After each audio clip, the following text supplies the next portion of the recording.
Hi folks, welcome back. Thank you for watching. Please do hit subscribe if you haven't done so yet.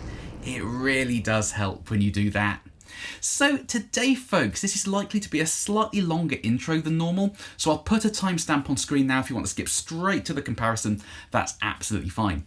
But a few weeks ago, I will have introduced you to my Vajra JTM45 Clone, and it feels a little bit weird to be saying that now because at the time of shooting this video, I haven't actually shot that standalone demo yet, for reasons I'll explain shortly. But hopefully that video will have shown you how good the amp sounds. Now, the JTM45 circuit came about in the mid-1960s, and it was a very close derivative of the Fender Bassman. Now, the Bassmans ran on these power tubes here, 6L6s, but when Jim Marshall, should we say, borrowed that circuit, he quickly realised that importing 6L6 tubes was very expensive, so he found a British-made equivalent that amp circuit could run on, which was the KT66. And the KT66 tubes were used in all the old like Blues Breaker combos and original JTM45s from the mid-60s. But essentially, that amp circuit can run on both sets of tubes. Now, when I bought my JTM45 Clone, the previous owner had it fitted with 6L6s. And before I shot the standalone demo, I wanted to get it converted back to running on KT66s for the original Marshall sound. But most amps I have here are cathode biased, so I can just buy some tubes, chuck them in, and the amp sorts itself out. But the JTM45 is a fixed bias amp, and if you're going between 6L6s and KT66s, you have to get the amp rebiased. So what I did was last week, I shot a few excerpts of playing with the amp running on 6L6s and biased for 6L6s. I then left the mics on my 2x12 cab, didn't touch them at all. I took the amp head to a local amp tech called Mike Devine here in Bristol, an amazing amp tech. He's been my go-to for fixing things I break for the last 10 years or so. I'll put a link to him in the description. He's a great guy to know if you live in the West Country. And he installed the KT66 tubes and rebiased the amp to work with those tubes. And then I plugged the amp in with nothing else having changed and shot the same things with exactly the same settings to compare what difference those two sets of power tubes were making. So that's essentially what we're going to be looking at today. Now, there are a couple of things to note. Firstly, there are variables involved in this, and one of the big ones is the manufacturer of the tubes.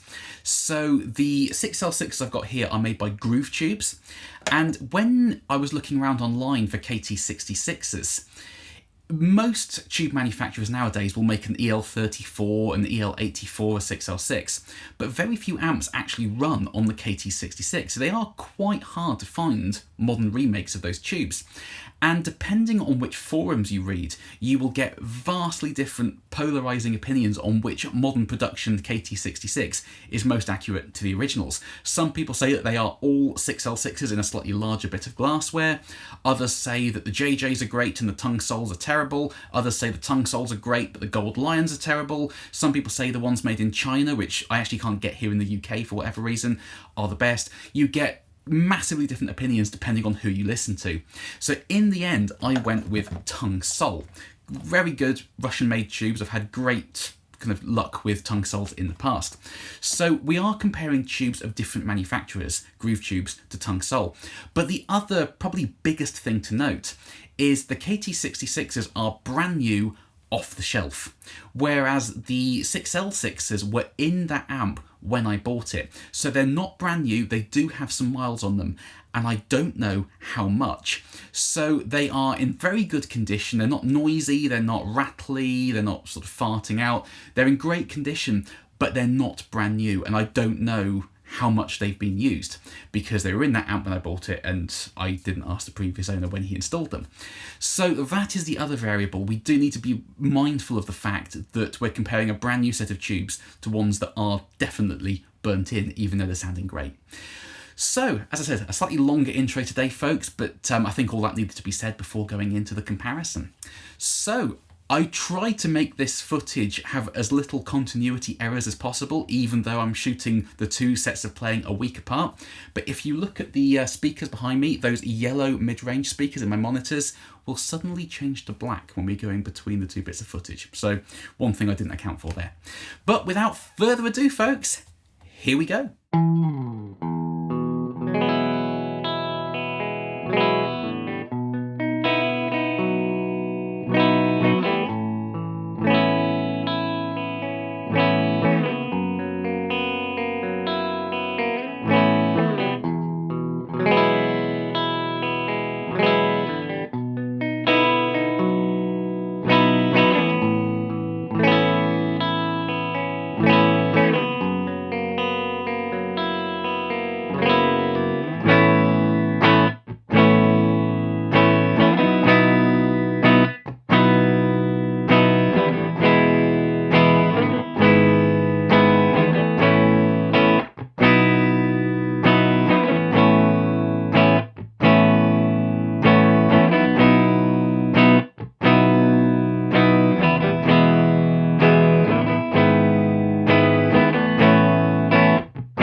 So there we are, folks. Now please do comment underneath, let me know what you were hearing today, or indeed not hearing today. I love chatting nerdy guitar stuff with you folks in the comment sections. But those two sets of tubes were very close to each other, weren't they? They were closer than I was expecting, to be honest. But there were some subtle differences that I think are worth pointing out.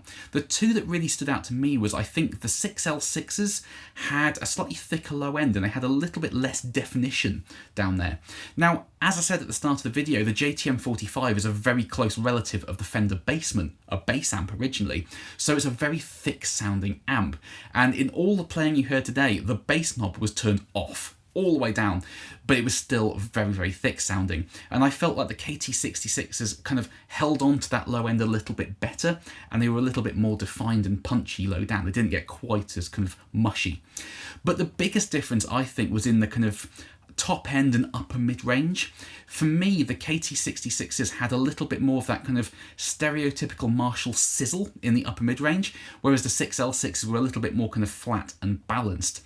But as I said at the start of the video as well, we were comparing a set of used tubes to a set of brand new tubes. So was the fact that the KT66s were fresh out the box responsible for that sort of slightly more chimey top end?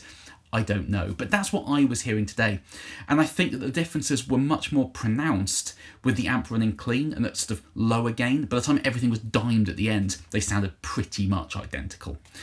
But that's just my thoughts, folks. Please do share your thoughts and opinions in the comment section. I love chatting with you folks and seeing if you agree with my views and everything. Now, should you change your JTM45 to 6L6s or KT66s, depending on which you're running? I think that completely depends on what you're trying to achieve and change about how your amp sounds. And we're only talking subtle changes here. It's not like going from a Marshall to a Vox or something like that. If you think your JTM45 sounds a little bit harsh and sizzly, going to 6L6s could be the answer. If you think it's lacking in a little bit of kind of sizzle, but it's running on 6L6s, then some KT66s might be more up your street.